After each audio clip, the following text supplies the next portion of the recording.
The scripture reading this morning is from the Gospel according to Matthew, chapter 25. And you know what's coming. For I was hungry and you gave me food. I was thirsty and you gave me something to drink. I was a stranger and you welcomed me. I was naked and you gave me clothing. I was sick and you took care of me. I was in prison and you visited me. Then the righteous will answer him, Lord, when was it that we saw you hungry and gave you food, or thirsty and gave you something to drink? And when was it that we saw you a stranger and welcomed you, or naked and gave you clothing? And when was it that we saw you sick or in prison and visited you? And the king will answer them, truly I tell you, just as you did it to one of the least of these who are members of my family, you did it to me. Here ends today's reading. Before I offer my prepared remarks on hunger and our relationship to it as people of faith, I would like to invite Chuck to come up, and he's just been asked this morning, so he'll probably be wonderful without any preparation. He's the director of our community garden, and I want to celebrate that. That's quite an undertaking for a church of this size.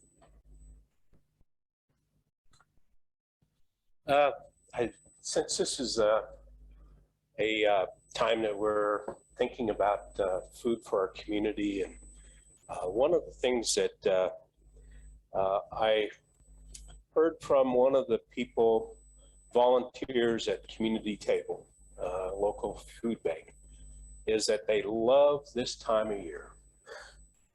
And we do too. Maggie and I, we love homegrown tomatoes, and those homegrown tomatoes always taste better for some reason than store-bought. And we feel like for 3 to 4 months that when we're growing our own tomatoes,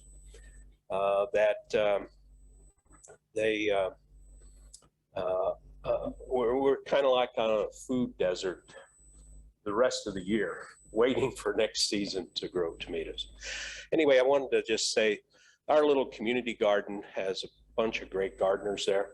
They've done a lot of volunteer hours and work out there.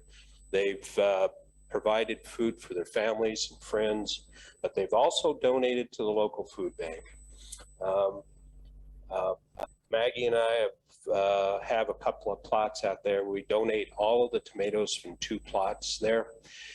This particular tomato is called Mortgage Lifter, which is a well-known tomato that is nice and big. So some of them are almost a full pound. But we've donated over 300 pounds of tomatoes and produce this year from our home garden and then the garden here. We also have put out with all the other gardeners how many pounds of food.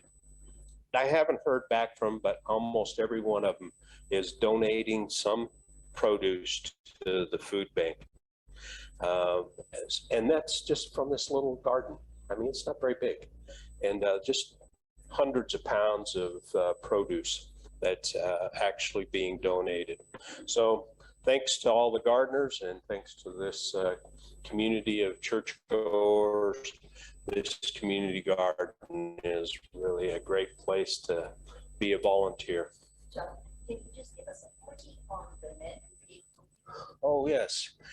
We have, the last couple of weeks, we've had some, I guess you'd call them volunteers, but they're actually doing community service projects for the Jefferson County court system. They've been here volunteering. We're doing a bunch of projects in the garden and around the church. And so if you've seen some people over here doing some work. So how's it going out there? Pretty good. Good. I'll just have to say that this is a group of people that come to work and are happy to do this for our church. And I just wanted to say thanks to them. I believe it was when I served as a campus minister with the Greater Dallas community of churches that I joined with a group of students and teachers and staff to walk my first crop walk for hunger. That was probably back in the 80s.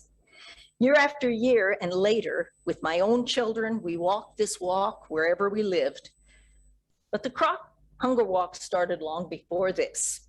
According to the Church World Service, on October 17th, 1969, 1,000 people in Bismarck, North Dakota, walked in what might have been the start of hunger walks related to crop and raised $25,000 to help stop hunger.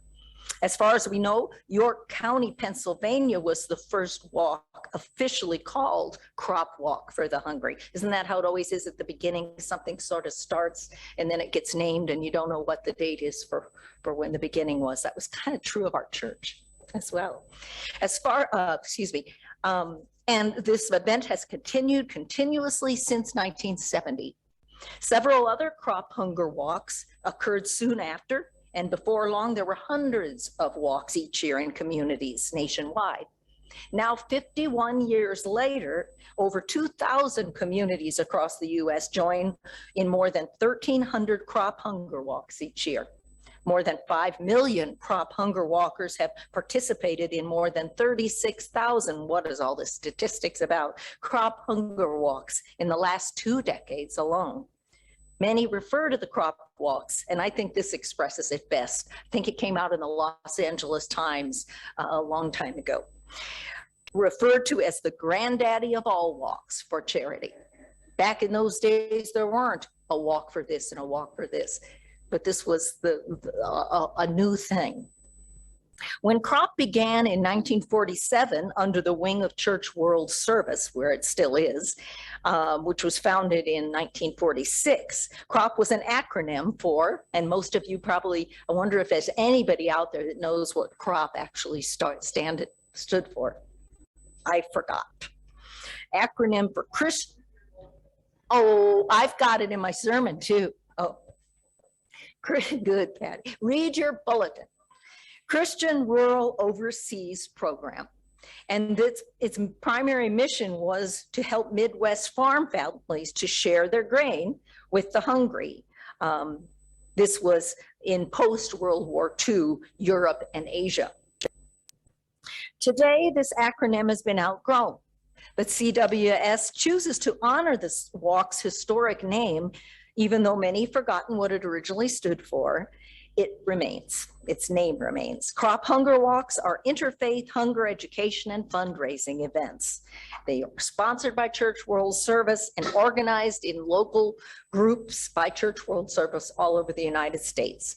Hundreds of religious groups, businesses, and schools like the little community college I was part of back in the 80s organize local walk events in their communities each year, while others join the national walk and choose their own location and experience. This is our first time to do it right from home. We thought we might get a few more. Okay, why is this granddaddy of history so important in today's world? According to the UN's Hunger Report, hunger is the term used to define periods when populations experience severe food insecurity. They go for entire days without eating due to lack of money, lack of access to food, or other resources.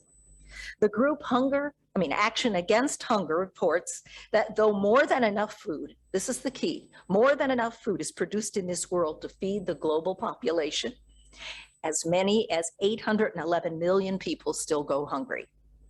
After steadily declining for a decade, world hunger is on the rise again, affecting 9.9% of people globally. From 2019 to 2020, the number of undernourished people grew by as many as 161 million. A crisis driven largely by conflict, climate change, and of course, the one you probably think of first, the COVID-19 pandemic.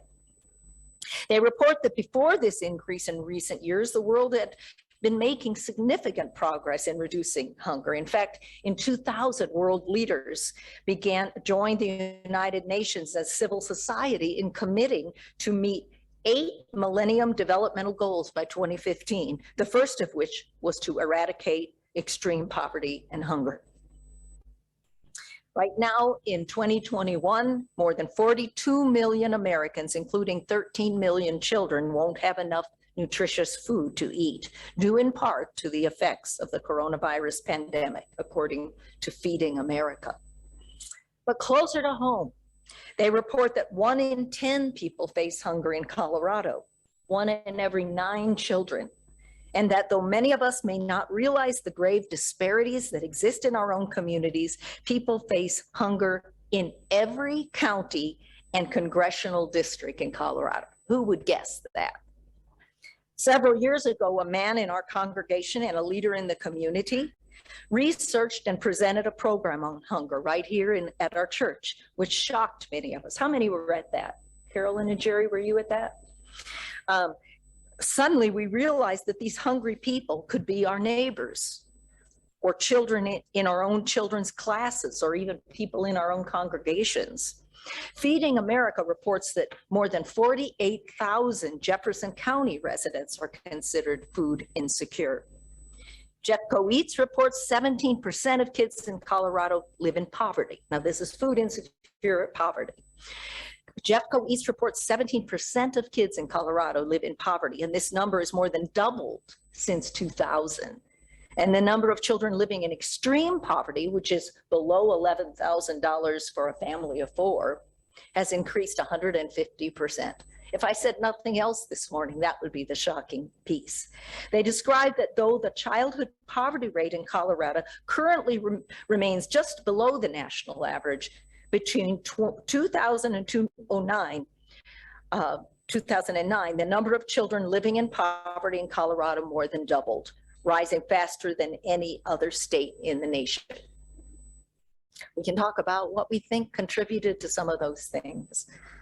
The words of Jesus to his followers, these are numbers and statistics that we probably don't know exactly how to take into our minds and hearts. And we likely won't find ourselves able to recall even tomorrow. But remember, these are not just numbers, as Pope Francis said so beautifully in our call to worship. They are people. They are developing children. And think about that. Children whose bodies and minds and personalities and emotional states are developing, becoming. And babies and families are hungry and homeless and hurting and frightened with little sense of where to turn or how to get out of the insecurity they feel. The words of Jesus to his followers read this morning speak to us and to our current situation over 2,000 years later. He made it personal when he said, "I was hungry and you gave me food."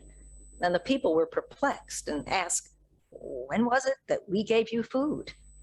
And he responded, "Truly, I tell you, just as you did it to one of the least of these who are members of my family, you did it to me."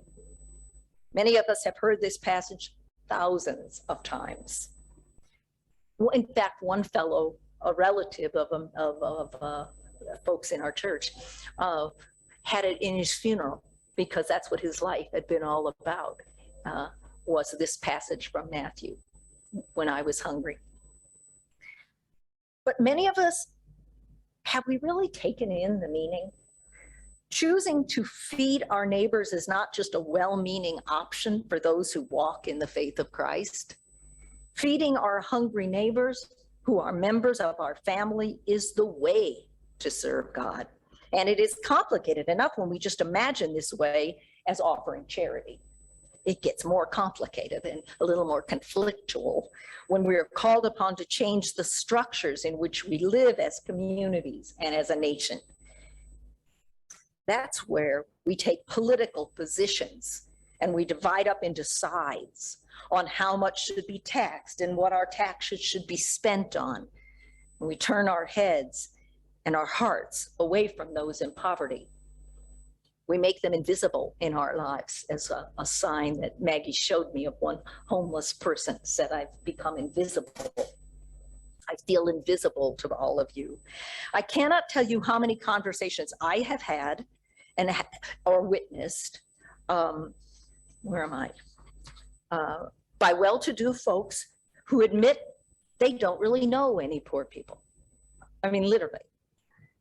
These aren't mean, uncaring people, but the dire needs of their neighbors are outside the scope of their vision. They're unable to even begin to imagine the experience of poverty, as we really, most of us are, or hunger, or homelessness, that are faced by the waitress in the restaurant where they ate, or the cashier in the store where they shopped, or the fellow who mows their lawn, or the one who holds the slow stop sign during road repairs, and the ones who stand on the corners in our city, sunburned and tattered and unshaven and pushing shopping carts with all their earthly possessions. They become the targets of much of our repressed experiences of inferiority. What do I mean by that? They provoke anger in us sometimes. Where the heck does that come from? And shame and insecurity that we want to push away from ourselves. So we often choose to imagine that they are not the same kind of humans that we are. They are not as worthy for some reason. They've made poor choices. They're drunks or drug addicts. They deserve what they get or don't get. The great 20th century theologian Henry Nouwen wrote, "Compassion asks us to go where it hurts, to enter into the places of pain, to share in brokenness, fear, confusion, and anguish. Compassion challenges us to cry out with those in misery, to mourn with those who are lonely, to weep with those in tears. Compassion requires us to be weak with the weak, vulnerable with the vulnerable, and powerless with the powerless. Compassion means full immersion in the condition of being human." I have failed Compassion 101, or maybe got a D-, but we have to keep this mindful. We have to keep mindfulness about this and keep trying and keep working and keep admiring and holding up those who work weekly for the hungry. And thank you to Kathy, who keeps our blessing box going. Byron made that with Elsa a few years ago, and we keep that full, and that feeds the hungry who are in Arvada that we were unaware of. And all of you contribute to that. We work in the community garden. We can always do much, much more. Compassion is our Christian calling, but we are reminded by the prophet Isaiah that it also brings light to the life of the compassionate one. So I will close with these words of Isaiah the prophet. "If you offer your food to the hungry and satisfy the needs of the afflicted, then your light shall rise in the darkness and your gloom be like the noonday. The Lord will guide you continually and satisfy your needs in parched places and make your bones strong. And you shall be like a watered garden, like a spring of water whose waters never fail. Your ancient ruins shall be rebuilt. You shall raise up the foundations of many generations. You shall be called the repairer of the breach, the restorer of streets to live in." Amen.